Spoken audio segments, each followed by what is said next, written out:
Assalamualaikum warahmatullahi taala wabarakatuh. Halo sobat pendidikan biologi, salam lestari, salam konservasi. Dosen pengampu yang saya hormati, rekan semua yang saya cintai, perkenalkan kami dari kelompok 6. Saya Abdul Aziz Jabarudin, NPM 192154069, dan Noni Azahra, NPM 192154064. Di sini kami berdua akan menjelaskan mengenai lichen. Selamat mendengarkan dan selamat menyimak. Halo, saya Nonia Zahra. Di sini saya akan menjelaskan mengenai pengertian, klasifikasi, karakteristik, reproduksi, dan siklus hidup lichen. Lichen, orang-orang sering menyebutnya sebagai simbiosis antara jamur dengan alga. Apa sih maksud dari kalimat itu? Maksud dari kalimat tersebut bahwa lichen adalah asosiasi antara jamur Ascomycota atau Basidiomycota dengan alga cyanobacter yang menghasilkan bentuk yang berbeda dari simbionnya. Jadi, lichen itu tidak seperti jamur dan juga tidak seperti alga. Peran jamur pada lichen adalah sebagai penyedia struktur dan massa perlindungan, sedangkan peran alga cyanobacter pada lichen yaitu sebagai organisme fotosintetik yang bertanggung jawab atas ketersediaan karbohidrat. Jadi, lichen itu tampak luar memang seperti jamur, namun lichen dapat berfotosintesis. Dia dapat menghasilkan makanannya sendiri atau autotrof. Berikut ini dapat dilihat bahwa lichen termasuk ke dalam regnum fungi atau Talophyta, di mana lichen sendiri dibagi atas dua kelas, yaitu Ascolichen dengan Basidiolichen. Kemudian lichen diklasifikasikan kembali menjadi 4 jenis. Yang pertama, berdasarkan komponen penyusun talusnya, lichen dibagi menjadi dua, yaitu homoimerus dan heteroimerus. Homoimerus di mana sel alga dan hifa jamurnya tersebar merata pada talus, sedangkan heteroimerus sel alganya hanya terbentuk pada bagian atas talus dan hifa jamur sebagai penyebab terbentuknya talus. Yang kedua, berdasarkan komponen cendawan atau jamurnya, lichen dibagi menjadi 3, yaitu Ascolichen, di mana lichen tersebut berasal dari jamur Ascomycota. Basidiolichen, di mana lichen tersebut berasal dari jamur Basidiomycota. Lalu lichen imperfect, di mana lichen itu berasal dari jamur Deuteromycota. Yang ketiga, berdasarkan tipe talus dan kejadiannya, lichen digolongkan menjadi Crustaceous dan Filamenteus. Crustaceous di mana lichen seperti lapisan kerak atau kulit yang tipis di atas batu, tanah, atau kulit pohon. Sedangkan Filamenteus bentuk lichen seperti semak dengan talus yang bervariasi. Yang keempat, berdasarkan bentuknya, lichen digolongkan menjadi 4, yaitu foliose yang berbentuk seperti daun, crustose yang berbentuk seperti kerak, squamulose yang berbentuk campuran antara daun dengan kerak, yang terakhir fruticose yang berbentuk seperti perdu. Karakteristik lichen tersusun atas komponen alga dan fungi. Bagian talusnya terdiri dari anyaman hifa yang renggang dan merupakan lapisan teras empulus. Lichen hidup sebagai epifit, digolongkan sebagai tumbuhan perintis. Jadi jika apabila ada kerusakan lingkungan, maka lichenlah yang terlebih dahulu ada di lingkungan yang rusak tersebut. Syarat hidupnya tidak sulit dan tahan terhadap kekurangan air dalam waktu yang lama. Jadi lichen itu dapat tumbuh di mana saja walaupun dalam kondisi yang sangat tidak memungkinkan seperti kekeringan yang panjang. Lalu pertumbuhan talus pada lichen sangatlah lambat. Kebanyakan dari lichen bereproduksi dengan perantara soredium. Komponen cendawannya sering membentuk spora dan hanya dapat membentuk lichen apabila jatuh dekat dengan alga.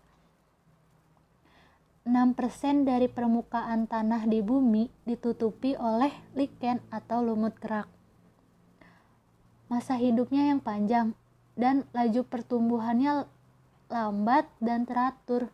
Memiliki pigmen fotosintesis karena di dalam lichen itu terdapat alga cyanobacter. Lalu berikutnya saya akan menjelaskan mengenai reproduksi dan siklus hidup pada lichen. Lichen bereproduksi secara seksual dan aseksual. Secara seksual, lichen membentuk askospora atau askus yang strukturnya dibentuk di dalam askokarpus, yang biasanya berbentuk seperti apothecia, perithecia, atau pseudothecia. Sedangkan secara aseksual ada 3 cara, yaitu secara soredia, isidia, dan fase aseksual pada lichen dengan adanya bantuan propagula khusus lichen. Mereka menghasilkan propagula vegetatif seperti soredia, isidia, dan fragmen-fragmen. Setelah tumbuh,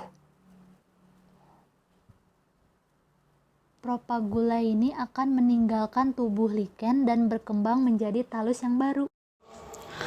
Terima kasih atas waktu yang disempatkan. Di sini saya akan menjelaskan mengenai perincian familia dan contoh spesies daripada lichen. Yang pertama ada Lepraria sp. Lepraria sp memiliki klasifikasi seperti berikut. Kingdom Fungi, Phylum Ascomycota, Division Ascomycotina, Kelas Lecanorhomycetes, Ordo Lecanorales, Familia Stereocaulacea, Genus Lepraria dan spesies Lepraria sp. Lepraria sp memiliki tipe talus krustose karena sifatnya dapat menempel erat pada substrat kulit pohon sehingga sulit untuk dipisahkan dari substratnya. Talus ini memiliki warna hijau muda atau juga warna hijau keabuan. Selain itu, talus ini memiliki soredia yang mudah tersebar dengan bantuan angin atau media lainnya. Dan apabila jatuh pada substrat yang cocok, maka akan terbentuk talus yang baru. Lepraria sp merupakan genus kosmopolitan yang memiliki 40 spesies, di mana 19 diantaranya diketahui dari Australia, yang terdapat di Alpine, daerah beriklim sedang dan tropis, di tanah, batu, lumut, kayu, kulit kayu, dan tumbuhan berlebihan lumut lainnya. Yang kedua ada Graphis sp. Graphis sp ini memiliki klasifikasi seperti berikut. Kingdom Fungi, Phylum Ascomycota, Division Ascomycotina, Kelas Lecanorhomycetes, Ordo Graphidales, Familia Graphidacea, dan genus Graphis sp. Graphis sp memiliki tipe talus krustose yang sifatnya langsung menempel erat kepada substrat kulit pohon yang ditumbuhinya, sehingga sulit untuk dipisahkan dari substratnya. Talus ini memiliki bentuk cenderung membulat dan membentuk koloni besar dalam jumlah yang tidak terlalu banyak. Pada talus ini terdapat bintik-bintik hitam pada bagian tengah talus yang menonjol keluar dari korteks bagian atas yang biasa dinamakan isidia. Isidia ini memiliki fungsi sebagai alat propagasi vegetatif. Selain itu, berfungsi sebagai peningkatan luas permukaan dan kapasitas asimilasi talus. Warna Graphis sp yaitu putih dan atau putih keabuan. Graphis sp adalah genus kosmopolitan yang memiliki 400 spesies. Graphis sp ini hidup di daerah tropis maupun subtropis dan sebagian besar spesies ada yang corticolous. Adapun contoh yang ketiga dari spesies lichen adalah Hifelia leviera, di mana memiliki klasifikasi spesies sebagai berikut.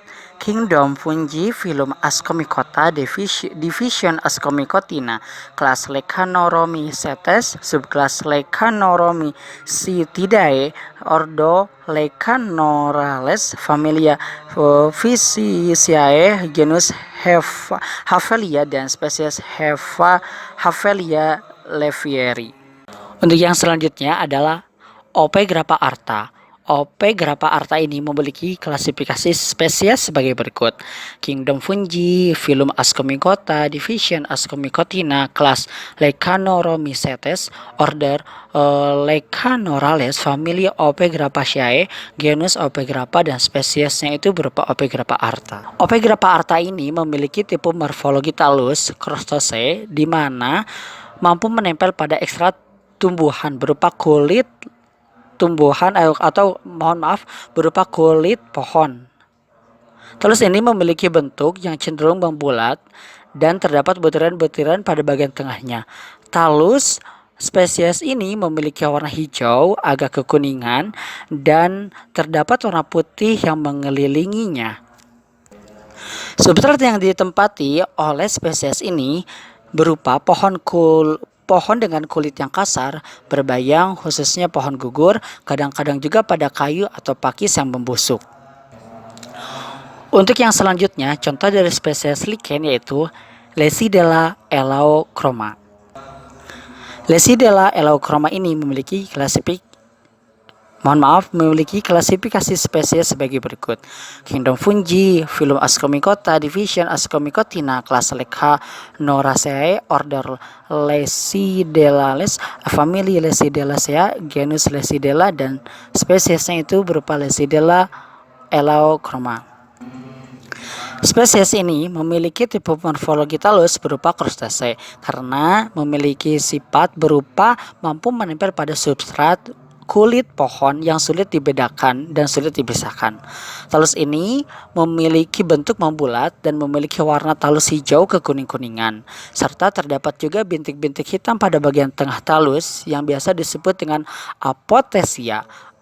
Talus ini memiliki talus kuning hijau, abu-abu putih, pucat abu-abu, hijau kerak, retak, biasanya tanpa soredia, tapi kadang-kadang ada kecil tempat seperti salaria.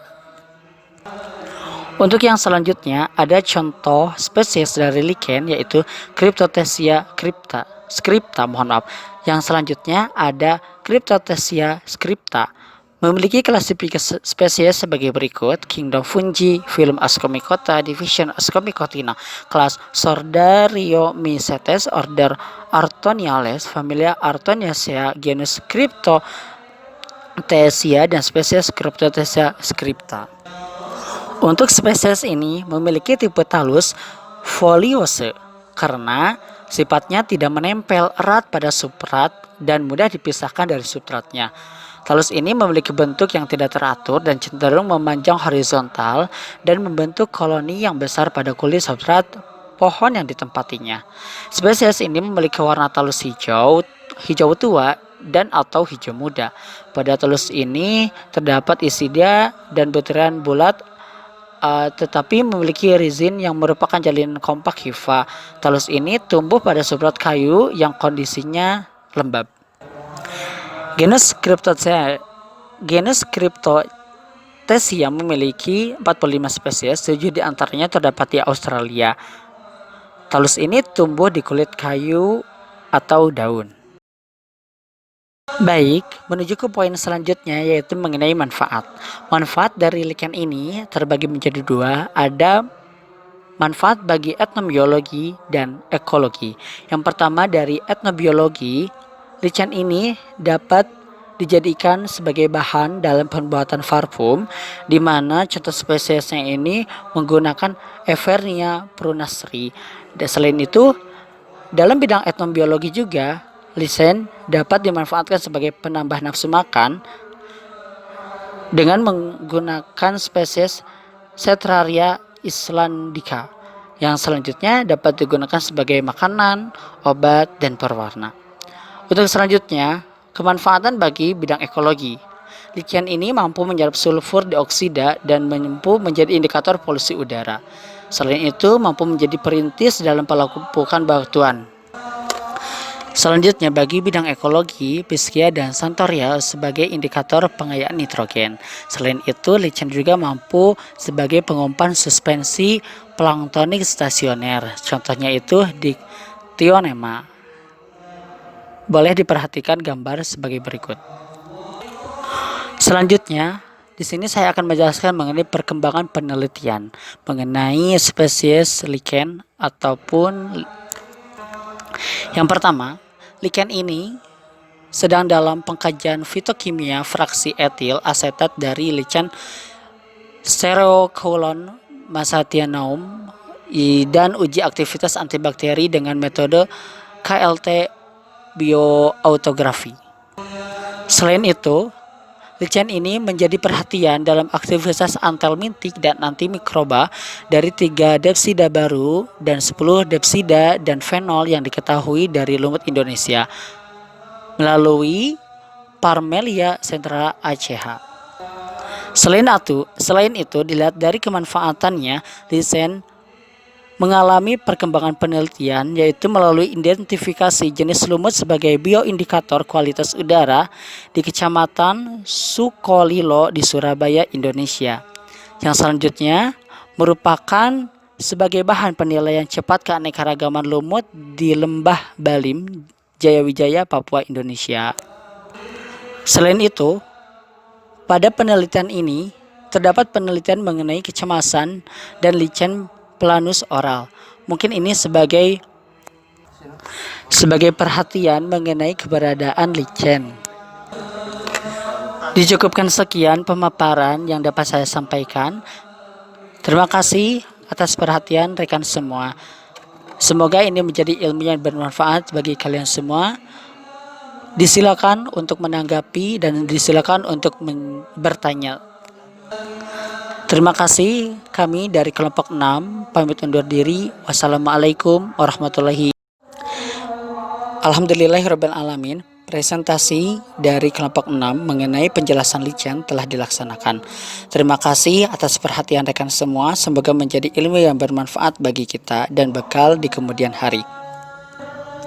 Jika ada hal yang perlu didiskusikan, baik itu saran, kritik, dan pertanyaan, silakan kalian tinggalkan di kolom komentar di bawah ini. Terima kasih. Kami dari kelompok 6 pamit undur diri. Wassalamualaikum warahmatullahi wabarakatuh.